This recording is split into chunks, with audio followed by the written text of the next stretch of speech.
말씀 함께 우리 53절부터 우리 합독해서 한 목소리로 천천히 읽겠습니다. 그리고 그들은 제각기 집으로 돌아갔다. 예수께서는 올리브 산으로 가셨다. 이른 아침에 예수께서 다시 성전에 가시니 많은 백성이 그에게로 모여들었다. 예수께서 앉아서 그들을 가르치실 때 율법 학자들과 간음을 하다가 잡힌 여자를 끌고 와서 가운데 세워놓고 예수께 말하였다. 선생님, 이 여자가 간음을 하다가 현장에서 잡혔습니다. 모세는 율법에 이런 여자들을 돌로 쳐 죽이라고 우리에게 명령하였습니다. 그런데 선생님은 뭐라고 하시겠습니까? 그들이 이렇게 말한 것은 예수를 시험하여 고발할 구실을 찾으려는 속셈이었다. 그러나 예수께서는 손가락으로 땅에 무엇인가를 쓰셨다. 그들이 다그쳐 물으니 예수께서 몸을 일으켜 그들에게 말씀하셨다. 너희 가운데서 죄가 없는 사람이 먼저 이 여자에게 돌을 던져라. 그리고는 다시 몸을 굽혀서 땅에 무엇인가를 쓰셨다. 이 말씀을 들은 사람들은 나이가 많은 이로부터 시작하여 하나하나 떠나가고 마침내 예수만 남았다. 그 여자는 그대로 서 있었다. 예수께서 몸을 일으키시고 여자에게 말씀하셨다. 여자여, 사람들은 어디에 있느냐? 너를 정죄한 사람이 한 사람도 없느냐? 여자가 대답하였다. 주님, 한 사람도 없습니다. 예수께서 말씀하셨다. 나도 너를 정죄하지 않는다. 가서 이제부터 다시는 죄를 짓지 말아라. 아멘. 이는 하나님의 말씀입니다. 오늘은 죄가 없는 사람이 먼저 이 여자에게 돌을 던져라. 아마 한 번쯤 들어볼 수도 있고 아마 익숙한 본문인데 한번 나눠보려고 합니다. 여전히 지금은 절기는 초막절을 보내고 있어요. 초막절, 물 떠와서 물 붓고 물을 기다리는 절기라고 했었고, 이제 그래서 예수님께서 그 절기 중에 올리브산으로 가셨어요. 그리고 다시 성전으로 이제 오신 거예요. 성전은 우리로 자꾸 설명해 드리면 제일 중심이 되는 곳, 사람들이 명절 때마다 모여 있는 곳, 어떤 식으로 모여서 계속 하나님에 대해서 논증하는 곳이, 예배드리고 여러 가지 기능이 있는 곳인데 그곳으로 오셔서 예수님이 등장하면 사람들이 모일 수밖에 없죠. 연예인이나 유명한 사람이, 아니 뭐 하다못해 정치인이 뭐 인사를 하러 오더라도 사람들이 모이게 되죠. 그래서 사람들이 이제 모인 거예요. 핫한 사람이 왔으니까. 그래서 그 중심에는 이제 율법 학자들과 이제 바리새파 사람들, 이게 누구냐면 예수님을 싫어하는 사람들, 예수님을 처리하고 싶어하는 사람들이 이제 쉽게 말하면 모인 거죠. 그래서 사실은 계속 성경에서는 신약 성서에서는 유대인이랑 율법 학자, 뭐 바리새파라고 이렇게 나오는 사람들을 그렇게 긍정적으로 비춰지진 않고 계속 지금 부정적으로 비춰지고 있어요. 왜냐하면 예수를 계속 이렇게 죽이려고 계속 해요. 계속 아마 설교를 들어와셨으니까 보면 유대인 바리새파 사람들이 계속 딴지 걸고, 너 하나님의 아들 맞냐? 율법을 보니까 아닌 것 같은데 너 맞냐? 저번 본문에서도 너 갈릴리 사람이잖아, 베들레헴 아니잖아, 뭐 이렇게 계속 이제 갈릴리에서 어떻게 계속 괴롭히는 거예요. 그리고 그 사람들은 빨리 파헤쳐야 되는 거고. 그래서 그들의 늘 등장은 갈등의 시작의 전초 등장이에요. 약간 빌런이 등장하게 되는 거죠. 쉽게 얘기하면.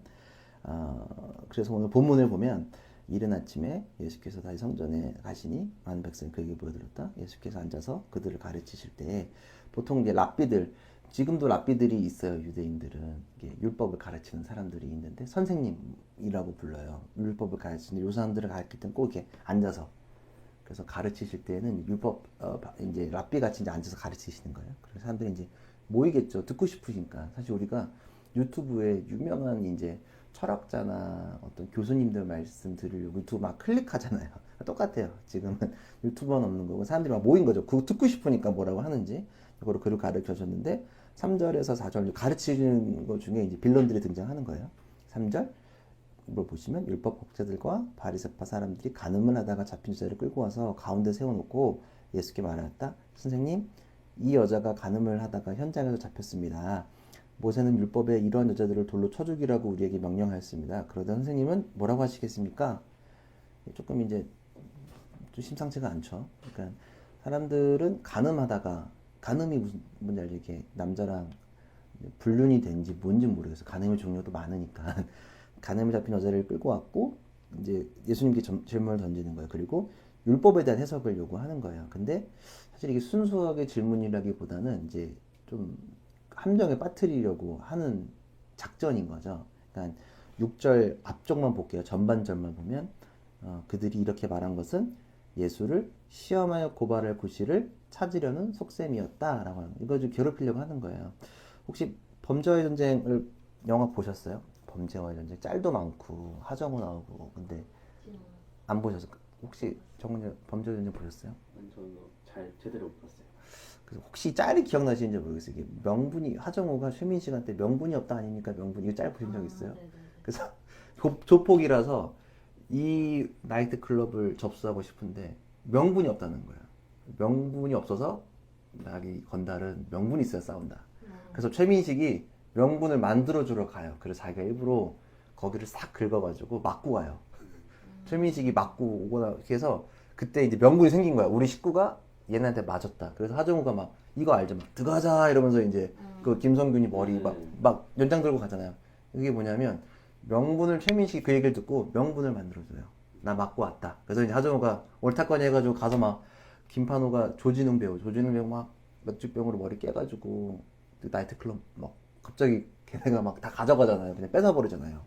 그런 것처럼 명분이 되어주는 게 굉장히 중요해요. 그러니까 유대인들도 지금 저번 주도 그렇고 보면 명분을 계속 찾는 거야. 바리새파 사람들은 예수를 죽이고 싶어. 그리고 뭐 쉽게 말하면 감옥으로 넣고 싶은데 어떻게든 우리 눈앞에서 사라지게 하고 싶은데 명분을 찾는 거예요. 계속 명분 찾는 게 뭐냐면 구약에서 찾는 거예요. 야 이거 구약에 보니까 이렇게 너 아닌 것 같은데? 너 이거 맞아? 너 하나님의 아들 맞아? 그거는 너 갈릴리 사람이잖아. 이 사람들은 베들레헴에서 나온 걸 몰라. 그러니까 계속 딴지 거는 거야. 너 하나님의 아들 맞아? 하나님 아들 이렇다던데? 계속 명분을 찾는 거예요. 그러니까 지금 오늘도 이 여자가 간음인지 아닌지를 확인하려고 하는 건 명분을 찾으려고 던진 거예요. 그래서 걸리면 바로 그냥 사실은 뭐라 그래야 될까? 보내버리려고. 예수를 보내버리기 위해서 이제 들어가자 하고 싶은 거죠. 조금이라도 이상하게 하는 그쵸. 명분을 찾는 거예요. 뭐, 이거 구약에 이렇게 안 돼. 너 잘못 말했어. 너 그거 아니야. 이거 그러냐면 율법을 끌고 들어왔죠. 계속 모세랑 율법을 끌고 오는 건 뭐냐면 명분 찾으려고 계속 괴롭히는 거예요, 예수를. 그래서 똑같 명분 찾으려고. 명분이 없다 아닙니까? 명분. 하정우의 마음일 거예요, 이 사람들은. 빨리 명분 잡아서 처리하고 싶은 마음이 있을 거예요. 그래서 계속 바리새파 사람들, 유대인들이 하는 작업이 뭐냐면 명분 찾는 거예요.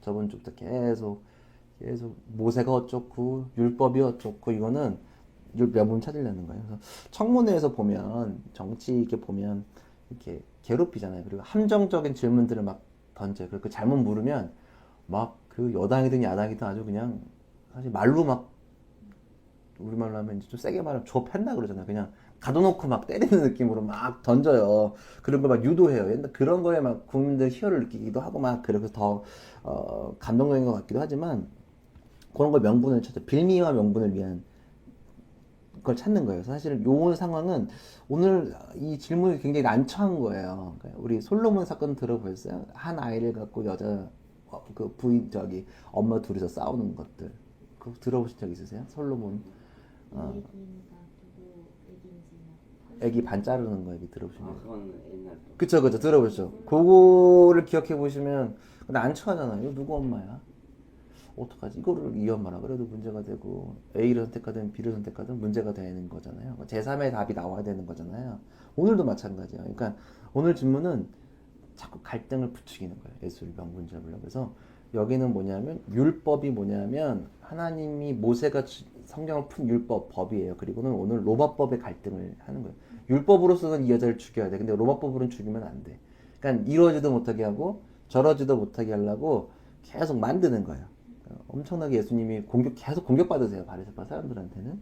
그래서 이제 6절을 다시 보시면 우리 앞에 전반절만 읽었잖아요. 후반절을 보면 그러나부터 보시면 그러나 예수께서는 몸을 굽혀서 손가락으로 땅에 무언가를 쓰셨다. 이제 땅에 앉아가지고 우리 흑장난인지 뭔지 그냥 막 쓰신 거예요. 옛날에 뭐 종이도 귀하고 이러니까 그냥 막 쓰신 거예요. 그래서 그들이 다그쳐 묻는 거예요. 왜 손가락 쓰니까 예수께서 이제 쓰시다가 일어나셔서 그들에게 말씀하셨다.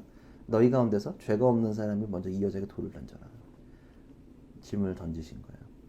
사실 뭐라고 쓰셨는지는 알 수가 없어요. 기록이 안 돼 있고 뭐라고 어떤 사람은 그 사람들 모인 사람들 죄명을 썼다, 뭐 이름을 썼다, 몰라요. 뭘 쓰셨는지는 우리는 그냥 상상만 하는 거예요. 뭐라고 쓰셨을까? 이유가 있지만 아니면 몰라요. 근데 우리가 함정을 추론할 수 있는 건 예레미야 17장 13절을 쓰지 않으셨을까라는 생각은 이제 사람들도 해봐요. 비슷한 건데 제가 읽어드릴게요. 예레미야 17장 13절. 주님 이스라엘의 희망은 주님이십니다. 주님을 버리는 사람마다 수치를 당하고 주님에게서 떠나간 사람마다 생수의 근원이신 주님을 버리고 떠나간 것이므로 그들은 땅바닥에 쓴 이름처럼 지워지고 맙니다. 그래서 요거를 근거로 사람들의 이름을 쓰고 그 전에 생수 얘기했잖아. 그러니까 그렇게 말씀하신 거 아닐까라고 이제 생각을 하는데 또 몰라요. 뭘 쓰셨는지는 모르겠어요. 진짜 욕을 쓰셨는지 뭔지 모르겠으나 일단 뭐라고 쓰셨어요. 알 순 없지만 그래서 그러면서 사람들한테 너희가 죄가 없는 사람이 이 여자에게 돌을 던져라 생각하게 만드시는 거죠. 그리고 8절 9절 그리고는 다시 몸을 굽혀서 땅에 무엇인가를 쓰셨다. 두 번 쓰시는 거예요. 한 번 쓰시고 일어나서 그렇게 말씀하시고 또 쓰셨어요. 이 말씀을 들은 이걸 봤어요. 사람들이 뭐라 쓴 걸 봤어요. 사람들은 나이가 많은 이로부터 시작하여 하나하나 떠나가고 마침내 예수만 남았다. 그 여자는 그대로 서 있었다. 사람들이 떠나게 됐어요. 왜 떠나게 됐을까? 사실은 성경이 기록되어 있던 시기나 지금이나 크게 다르지 않는 부분은 사람들은 한 인간을 모멸감을 주려고 아주 그걸 통해서 자신이 이루고자 하는 것을 이루는 거예요. 그러니까 사실은 요즘 많이 다루지 않죠. 모멸이라는 단어가 몇 년 전에 키워드였어요. 그래서 제가 모멸감이라는 책을 사서 읽었던 기억이 있고 그게 되게 한국 사회에서 되게 이슈였어요. 모멸감이 뭐냐면 돈 있는 사람이 돈 없는 사람의 그 직장인들한테 모멸감 예컨대 백화점에서 무릎을 꿇게 하는 모멸감 직원한테 그리고 돈이 좀 많으면 아주 정말 아나무인 뭐 예컨대 뭐 한진 회장 와이프 그 조양호 회장 와이프 막 욕하고 집어 던지고 뭐 그런 거 많잖아요. 아니면 뭐 똑같이 일을 해도 굉장히 언어로서 모멸감을 주는 사실 군대에서도 모멸감 많이 느끼잖아요. 저도 군대에서 참 모멸감 많이 느꼈던 것 같아요. 참 사람 정말 바보 만드는 것들이 막 괴롭히잖아요. 그런 것처럼 돈과 지위가 있는 사람들이 정말 없는 자들에게 모멸감을 거침없이 가했던 시절이 있었어요. 그러니까 돈으로 폭력이 일어나고 모든 사실은 영역에서 모멸감이 굉장히 한국 사회를 지배했던 시기가 있었습니다. 그래서 지금 사실은 그게 끝난 게 아니라 지금도 일어나고 있죠. 왜냐하면 이번 군에서 벌써 여군 2명이 자살을 했어요. 성폭행으로 자살을 했고 그게 수치심과 모멸감으로 자살을 한 거잖아요.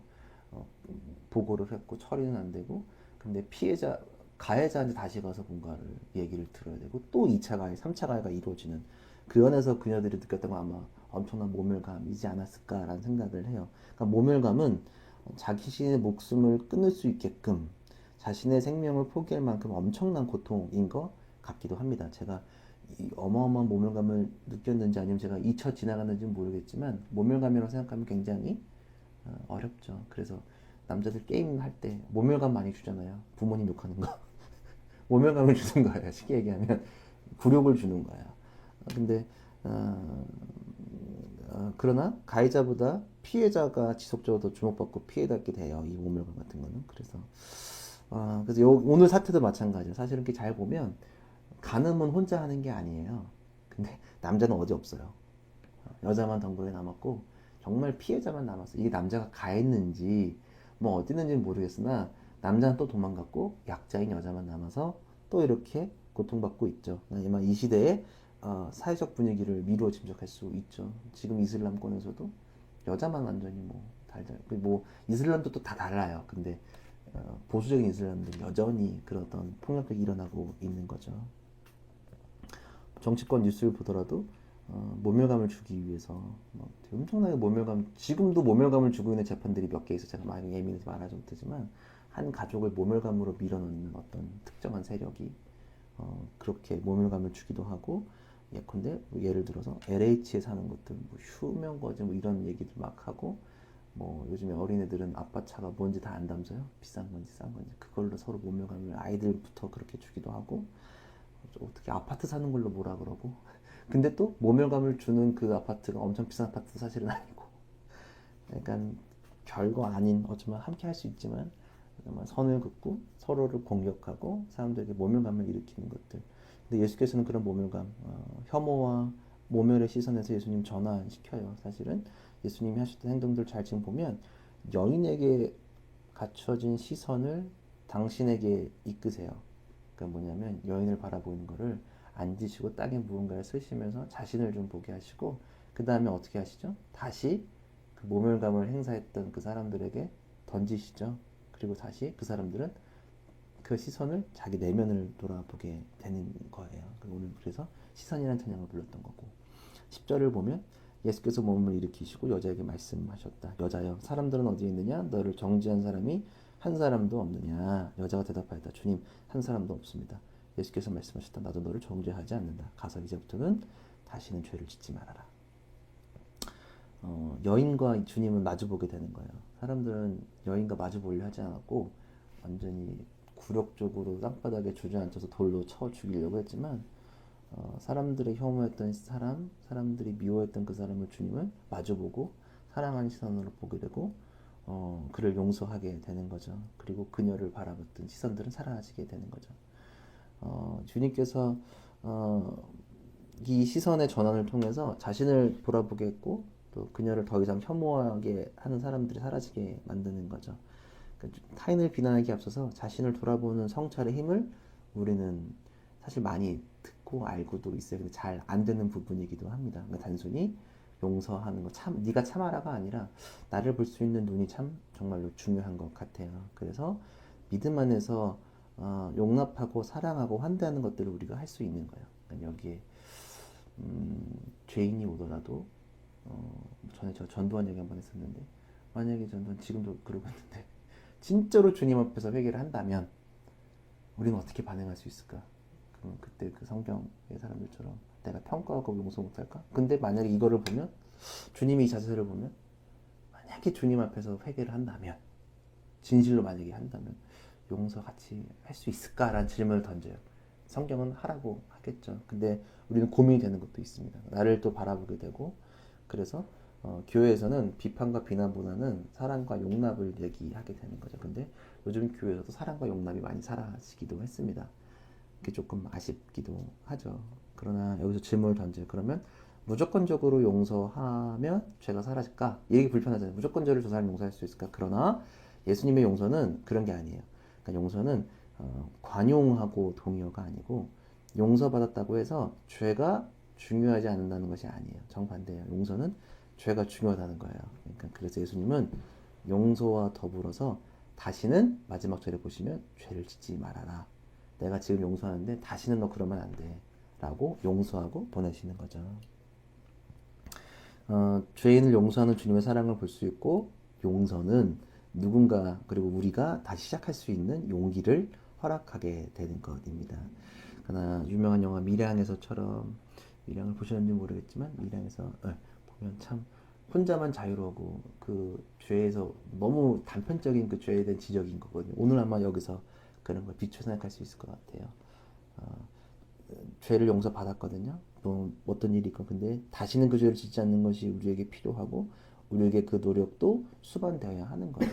정치인들의 전두환이나 이런 거 보면 용서했죠. 근데 그 다음에 무슨 일을 하는가?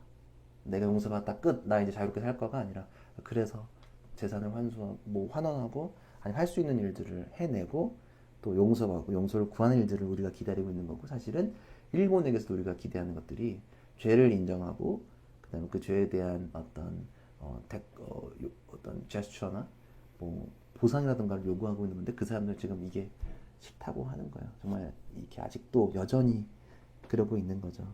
그런 의미에서 우리가 여인 같을 수도 있는 거죠. 주님이 이렇게 우리를 용서하셨다라고 저는 생각을 합니다.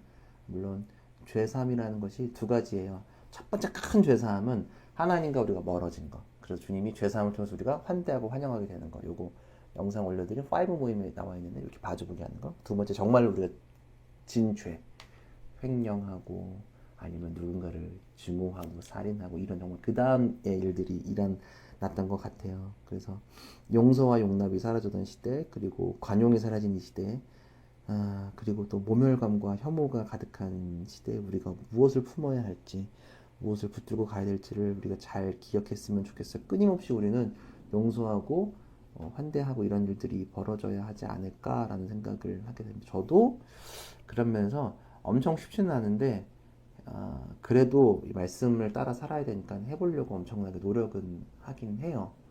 엄청나게 노력도 하고 하지만 쉽진 않지만 그래도 쉽지 않지만 안 할 수가 없어요. 그래도 해야 되는 부분이어서 우리가 용서하고 용납하고 사람들이 혹시 이런 것들이 있다면 주님의 이름으로 용서하고 용납하는 일들이 일어날 수 있도록, 그리고 만약에 우리가 용서를 받았다면, 우리가 죄가 있어서 용서받았다면 그 죄값을 우리가 겸허히 치르고 감당할 수 있고, 또 다시는 짓지 않기 위해서 우리가 노력하고 기도하면서 주님을 붙잡아야 하지 않을까라는 우리가 믿음의 고백을 했으면 좋겠습니다.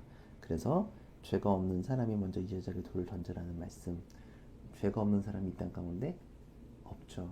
절대 없죠. 누군가는 죄를 지었고, 이미 우리는 원죄를 통해서 죄를 지었고, 죄를 어쩌면 우리가 또 지고 있을지도 모르고, 우리가 모르는 죄도 지고 있을지도 모르겠어요. 혐오하는 것 사실은 우리가 말로는 안 하지만 마음속에 아니면 생각 속에 있을 수도 있는 거거든요. 저도 불현듯 막 떠오를 때가 있어요. 막 자꾸 누르려고 해요. 그게 자꾸 감정이 오니까 빨리 쳐내야 되거든요. 안 나올 수는 없으니까. 그런 것들이 우리가 함께 이뤄가기를, 각자의 자리에서 삶 속에서 그런 것들을 이뤄가기를 함께 기도하면 좋을 것 같습니다. 함께 말씀을 놓고 기도